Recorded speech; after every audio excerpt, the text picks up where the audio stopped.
Nananatiling mataas ang bilang ng mga Pilipinong walang tiwala kay Vice President Sara Duterte base sa pinakahuling survey ng Pulse Asia. Naunang dahilan rito ay ang pagkakasangkot umano ng opisyal sa korupsyon.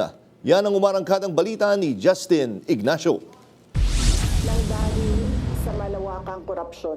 Mahigit kalahati ng mga Pilipino ang walang tiwala kay Vice President Sara Duterte ayon sa latest Pulse Asia survey. Base sa resulta, 51.5% ang nagsabing hindi sila nagtitiwala sa bise dahil sa umano'y pagkakasangkot nito sa katiwalian. Pumangalawa naman sa mga rason ang pagbabanta nito kay Pangulong Ferdinand R. Marcos Jr., First Lady Liza Marcos at former House Speaker Martin Romualdez. Habang pangatlo ang pagiging palamura at bastos umano ng bise. Pero sa parehong survey, 12.8% ang nagsabing may tiwala sila sa bise dahil sa kakayahan nitong mamuno at ang pagiging makamahirap nito.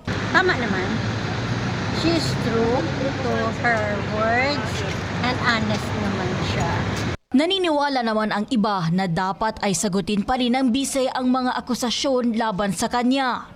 Kailangan talaga niya humarap kasi nakakusahan siya na gano'n. Kung wala naman talaga siya, haharap talaga siya. Samantala, 35% naman ang nagsabing nagtitiwala sila kay Pangulong Marcos. Ito ay dahil sa paglaban at pagbulgar ng presidente sa korupsyon sa bansa. Pangalawa rito ang pagtulong niya sa mga nasalanta. At pangatlo ay dahil naaayos ng Pangulo ang pamumuhay ng mga Pilipino dahil sa kanyang mga programa. 21% naman ang undecided kung magtitiwala ba sila o hindi sa Pangulo, habang 20% naman ang undecided kung magtitiwala sila kay Vice President Sara Duterte. Isinagawa ang survey sa reasons for trusting or distrusting the President and the Vice President sa pamamagitan ng face-to-face interviews sa 1,200 individuals mula February 27 hanggang March 2, 2026.